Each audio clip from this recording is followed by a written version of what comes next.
Hello,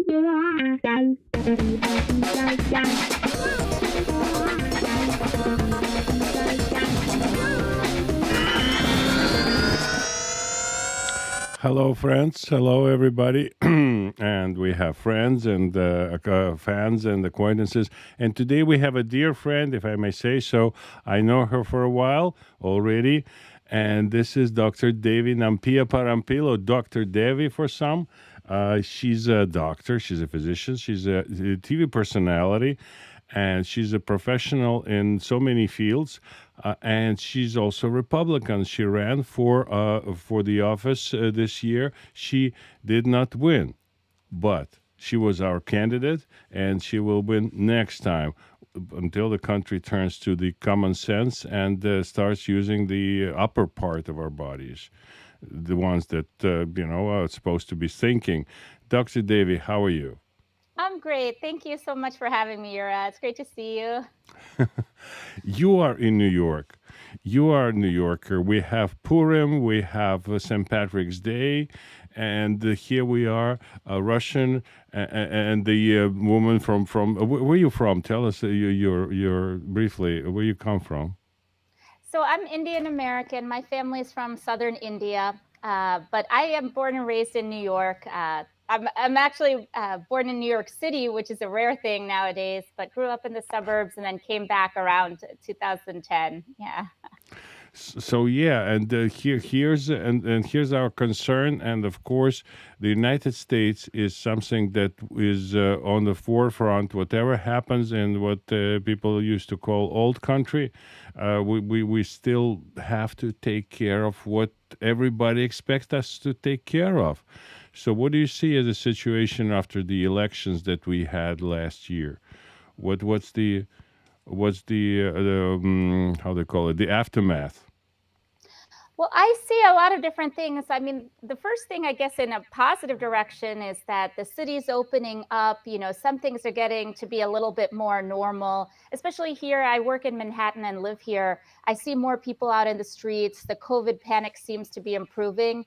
But on the other hand, I see a little bit more hypocrisy, which I find, disturbing in a different sense, that these are the things that we as Republicans were saying, that, now is the time to come out, that we don't have to be scared of COVID, that we don't need to be in this lockdown type of situation.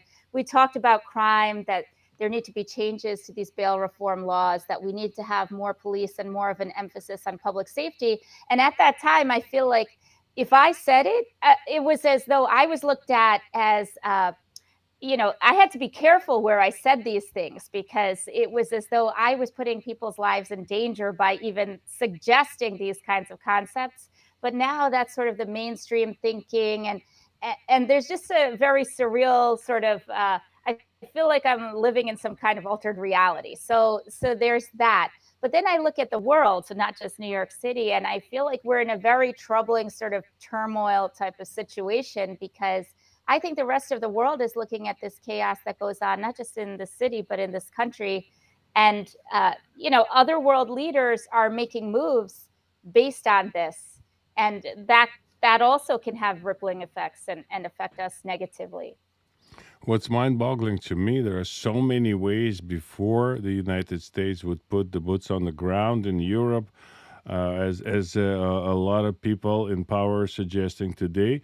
There's so many things to do. You can do the energy policy in the United States. You can start figuring out things like Dr. Fauci's disappearance. Where did he go?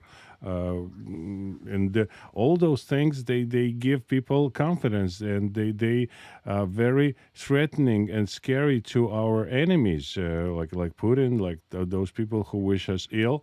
But somehow we prefer just to throw money at the problem. That's all we seem to be able to do, and it only can last as long as we have the petrodollars and we have the reserve currency of the world. And of course, it's a long way to go for other countries to establish different ways of trading with each other, like Russia and China, and now Saudis and China trying to starting to talk about the some currency between themselves, because they have significant trade between themselves. But the world is taking notice. It's just what we have so far economically compared to what you see in the cities in Ukraine. It's it's nothing. It's even the hike of I say I'm a bad American if I don't talk about the hike in gasoline prices. Everybody's talking about that. Every channel, they slide into this topic, which is, I mean, I think is how they call a crutch, right? For just so many anchors, but it is just nothing compared to if the word would say, "Okay, dollar, goodbye, dollar, had enough of you."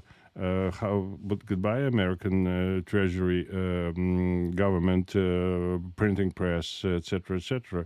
We can do without you. I, I was going to add, I think, some of it goes towards people's confidence in the country, right? So not just the confidence in the dollar or our power, but this country was founded on unique concepts and principles, right? That we are different than the rest because we are supposed to believe in fairness and free speech. And although we may have all these principles on paper, we still have freedom of speech and freedom of the press on paper. People feel like they can't really say whatever they want. There's a peer pressure, a social stigma. People feel like their careers could be ruined, their lives could be ruined, their businesses, all sorts of things. Their children could be affected. So they don't really feel like they can say whatever they really think. And we saw that, as you mentioned, with Fauci. I mean, just being a physician, I know in the medical community, a lot of people were afraid to say things that they might have thought were true because they thought, you know what, I can't risk having, my practice or my reputation tarnished by saying something that's different than the general thinking at this point. So if we show ourselves to be different than what we have always kind of held ourselves to be, then we become the same as so many other countries or empires and kingdoms in history. We're not that different after all. And I think that's what other dictatorships or other countries have used to kind of dismiss us. And it's a slippery slope because as soon as people lose that confidence, then it's easy to bring us down in the world's eye.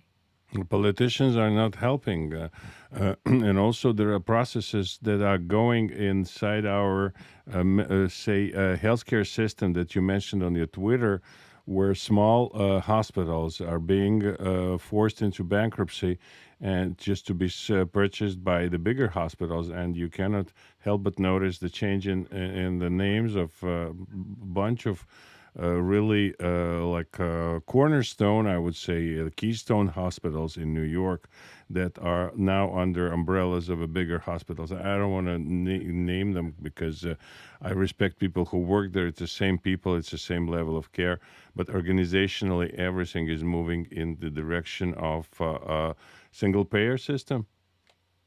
Yeah, exactly. So single payer and also just the big getting bigger, the rich getting richer, right? Yeah.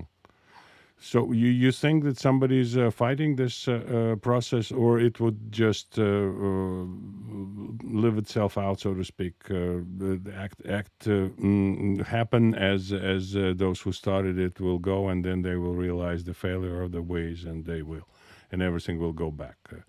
What do you think I of it? I think that people who have seen freedom and fairness, that it's not that easy for them to just accept all of these changes. I think people do fight it. People who've never seen those things, it's hard for them to accept sort of a concept, of fairness but regardless, I think people will fight it and we will succeed, but I don't think it's going to happen just overnight because I think things do get much worse before they get better. I mean, even some of these laws, like for example, with the crime and bail reform, if you look at them carefully, all of these changes that have happened, they were predictable, I think, but nevertheless, we waited till crime got more out of control since we've waited for different problems to occur before trying to say, okay, now it seems like, things are getting out of hand. So I think the problems have to affect people who have real influence before something happens. Hmm. It when it affects people, even the majority, unless they have the power to affect the changes, doesn't necessarily change anything for the majority of us. What do you think the Republican Party in the city and the state stands today? After, I mean, Republicans should use the situation to get the ear, so to speak, of the public, to get the hearts and minds of the public, as they try to do in Iran and Afghanistan, Iraq and Afghanistan, so unsuccessfully. But it's time to get the fight for hearts and minds of New Yorkers. And where do we stand? Because I frankly, so busy with the webcasts, I have no time for any official, uh, follow ups. I think they should. I actually think they are because if you look at it, at least when I looked for my race for public advocate, so that's the second highest position in the city. Okay, I lost, but I actually get the highest percentage of any Republican candidate who's run for that office in New York City history, which would have been extremely shocking, I think, given the circumstances, because this is the same year that Republicans were branded as terrorists after January 6th. It's the same year that we were told that, oh, the registration of Democrats to Republicans is somewhere between 7 and 9 to 1. So how is that possible to have such a high percentage? It's because we are winning the hearts and minds. It's just that people are afraid to say that they agree with Republicans or that they think that this is too much. So I think that's that cancel culture mentality. People are really afraid to say anything. Sometimes they're afraid to donate to Republicans, or which the way our system is set up, well, so many things are related to campaign finance. That's why all these candidates are always fundraising. I didn't realize that till I ran for office myself.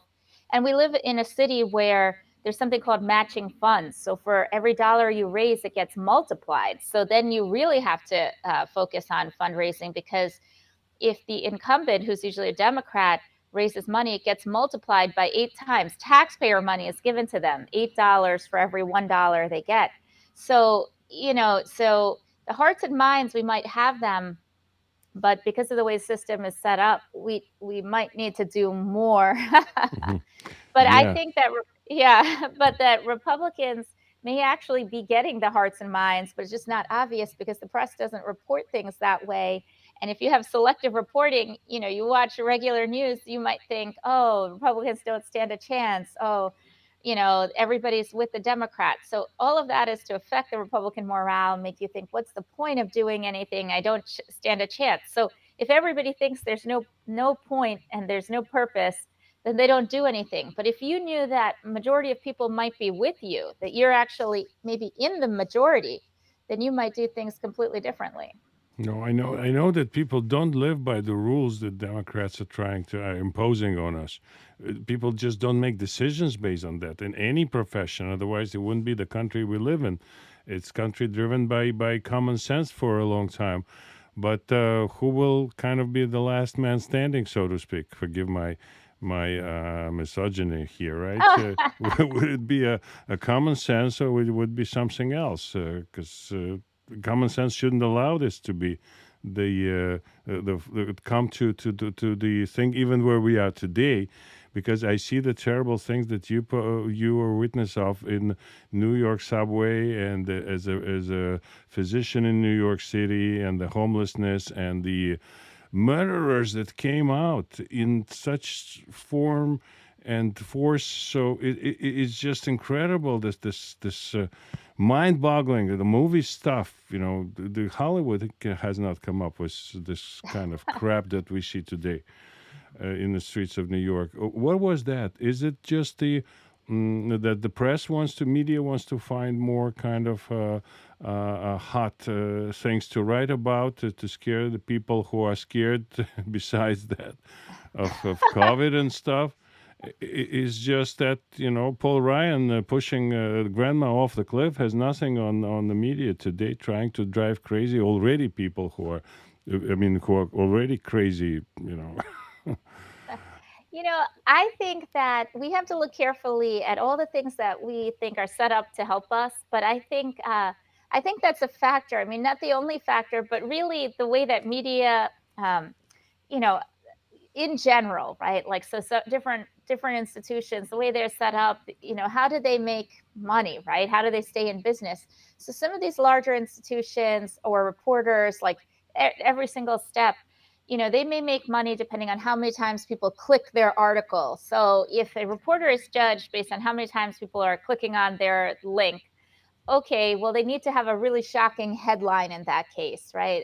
And so it's not that they want necessarily overtly for crime to occur, but the more crimes there are, okay, the better. If a particular newspaper does better with more shocking crimes, no, they're not going to push for the bail reform law for that reason. But generally, they might notice that with all these different things happening, they're doing better. So there's a lot of like hidden incentives for different things. I think we have a lot of institutions that are set up that way. So people may have a natural inclination to lean left, but then financially they're rewarded for these situations too. And maybe they get more of a reputation as a great reporter for following these different things. So different things kind of come together and then people do better. But I think a lot of our different institutions are set up that way. So when you really kind of dig down and look into what's going on, very few people benefit from calm, orderly society.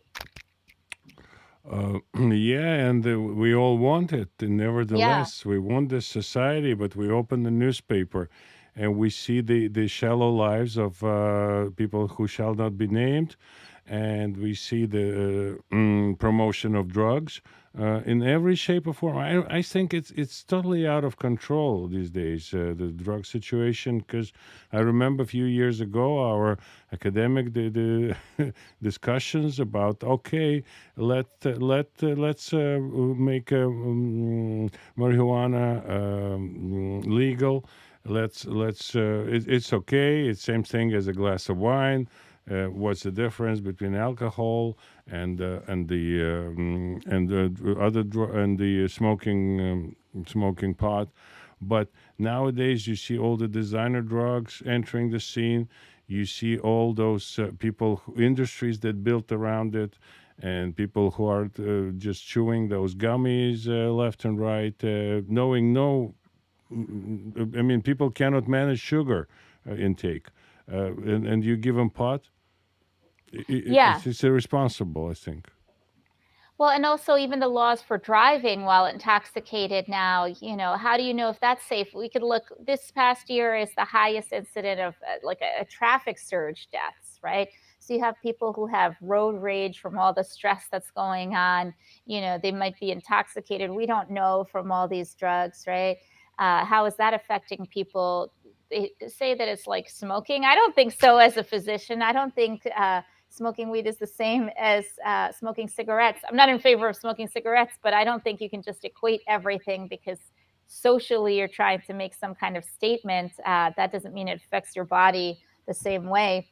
But so many different things are being done, and it's always like at one extreme or another. So I did notice when I was running for office that when I was talking to regular people all over the city, so all different beliefs about different things, generally speaking, most regular people are within a much narrower middle of the road spectrum.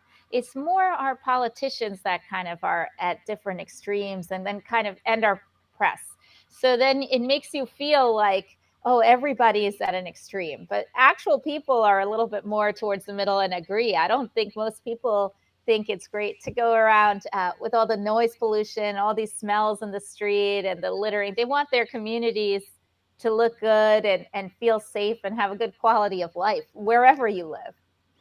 Yeah, it's interesting when you're in the city, and I admit I go there rarer than I used to, not as often as I used to, and I'll have to go now to. I mean, one of the days I have to go to see this wonderful. It looks wonderful. The show Pompeii in color in the Museum of the Ancient World, near a very little known museum. It's a free exhibit, and they're always first class exhibits in there, because the woman who pays for it, for all of it, it's part of NYU, but the lady who pays for it is the one who basically bought all of the Greek and Roman and Etruscan art for the Metropolitan Museum of Oh, Art. So yeah, it's a fantastic little museum. It's called It's the Institute of the Studies of the Ancient World. So that's a planned excursion, but You see, and you go to New York, and I had a chance, but right before COVID, I went to California, and I give it an example. I know that California and New York are like sister states in terms of being ruined by Democrats, the highest clip possible. But at least where I was, and I was in a kind of cleaner places around LA as well, and fantastic nature, fantastic mood in people, and of course no COVID at that point.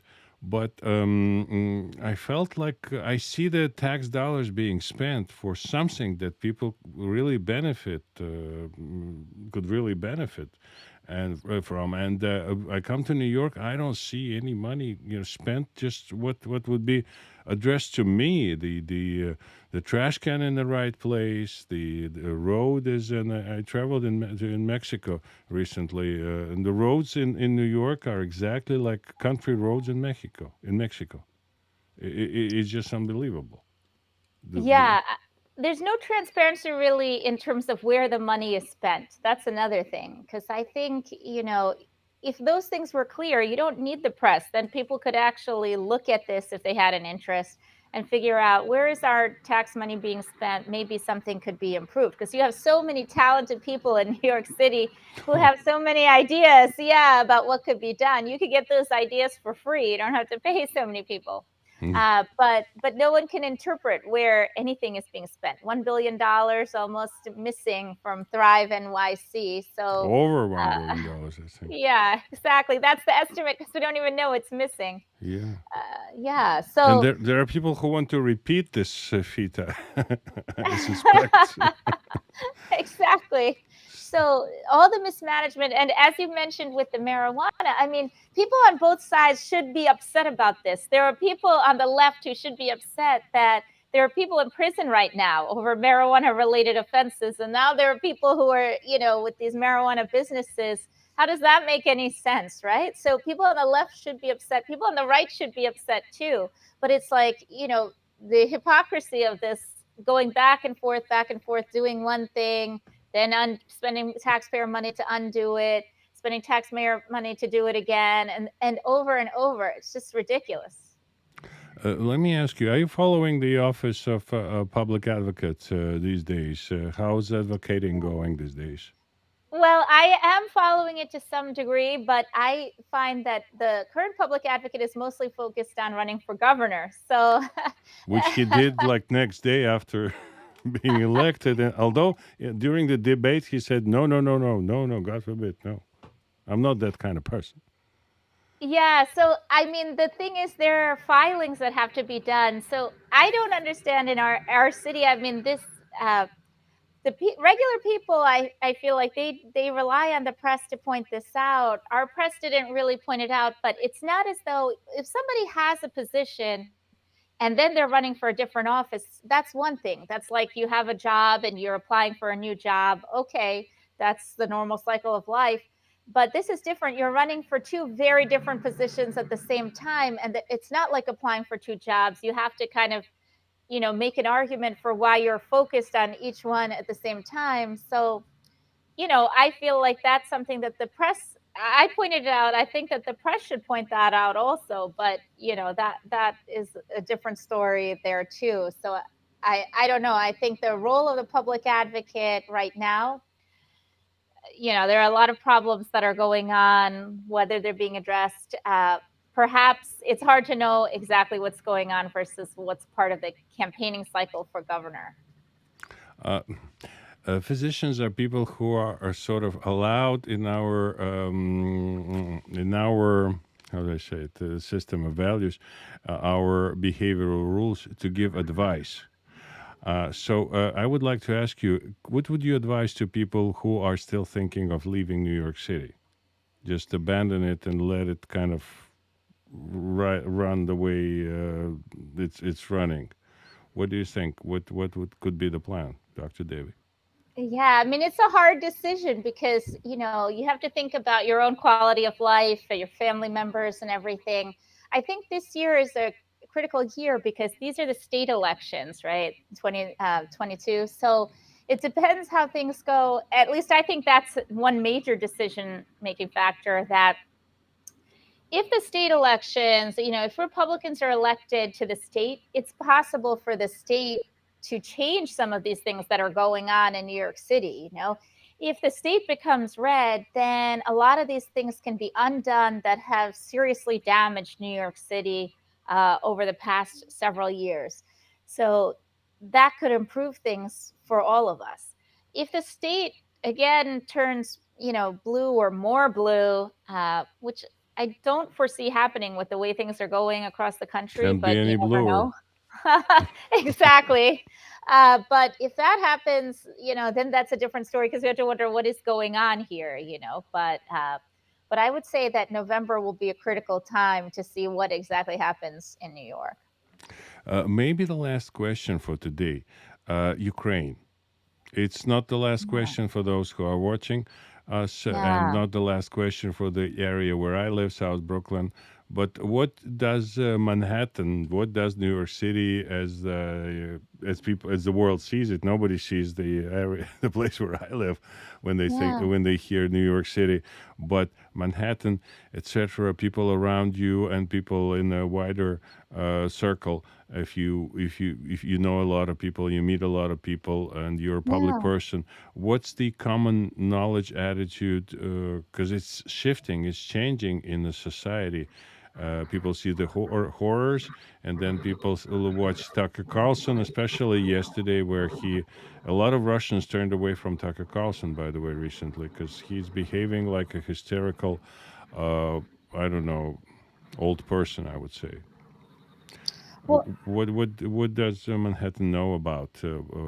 What does New York? What do you know about the what's going on in Ukraine? oh, well, I have a lot of friends from Ukraine. I have friends who, you know, who have left Russia in the past too.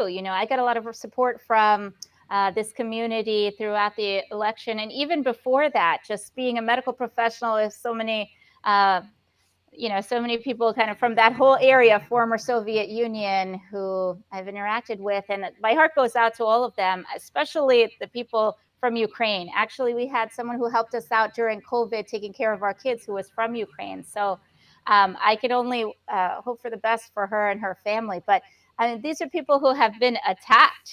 So of course they are the victims. We have to help them in this time of need. I mean, I actually also, for the Russian protesters who are trying to help them also, I think that the US should do more to help them as well, because, those folks, they're in danger as well, I would think, as well. That's what I hear from the community. But I think anybody who's been attacked, like, these are the people that we should be supporting in their time It of was the need. case. Why stop now? It was the case Yeah. throughout the history, and the United States was that power of goodness, and of course our military was absolutely formidable in terms of perception of power was huge as well. I mean, the strength is still here, but we don't give out the perception of power. People, as Saul Alinsky, the teacher of all Democrats, liberals, taught, he said, the power is the perception of power. Uh, that's it's a rule for radicals number one, and unfortunately, it's true. So we don't give this today, but I guess we have to wait till the elections you mentioned, and then 2024, if there will be no other circumstances that would expedite the current situation to kind of change, I would say. Yeah. And people should vote.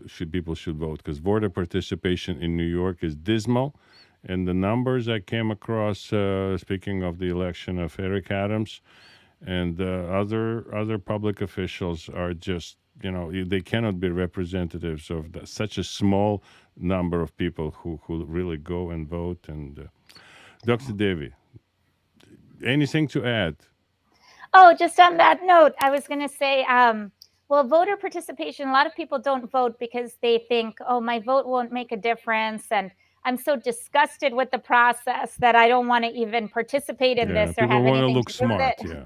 It makes you Yeah, look but smart. the thing is, that's kind of what our opponents want us to feel. So they are happy with that, because then the select few who represents an extreme, they get to kind of decide the election. So that's actually their goal, to make us feel disgusted, so we don't want to vote. But it's the vote that is our only way to protest kind of what is going on, or have any control over what's going on. And it's so unique, American, uniquely American, I would say, because a lot of people look at the rest of the world, and people are very cynical. They don't participate in the elections, and they have. I mean, we kind of should realize that however bad things go in the world, we are still kind of not the worst place to be in nowadays. That that's Yeah. that's what it is. Dr. Davis, thank you so very much. We want you in the office. We want you seriously back in politics. And once you decide, we'll start raising funds for you here on this program, which is not very big, but very lethal in terms of addressing the enemy that is, really ruining lives today, ruining lives. Politically, we are with you. Thank you so very much, and have a great day. Thank you. Thank you so much. Take care. Take care.